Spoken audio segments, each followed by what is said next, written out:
এদের মাসি হই তাই বাবা মটর কলাই গোল গোল দাঁতে ভাঙে না আর ওই পাড়া শাশুড়িরা বউ মাছে না তাই হাটে গেলাম বাজারে গেলাম কিনে আইলাম পাতা আদা খেয়ে বউ মাছে আমার খালি যে গাদা গাদা তাই হাটে গেলাম বাজারে গেলাম কিনে আইলাম চিড়ে আর চিড়ে খেয়ে ঠাকুর বই আমার মাছে মাথায় চিড়ে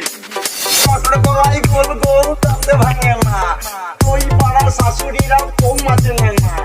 হাটে গেলাম বাজারে গেলাম কিনে আইলাম পাতা আদা খেয়ে বউ মাছে আমার খালি যে গাদা গাদা হাটে গেলাম বাজারে গেলাম কিনে আইলাম চিড়ে চিড়ে খেয়ে ঠাকুর বই আমার মাছে মাথায় চিড়ে তাই এক কেজি পার 80 দাম তাই কিনে খাবো বাবার বন্ধু কয়টি পেতাও কলকাতায়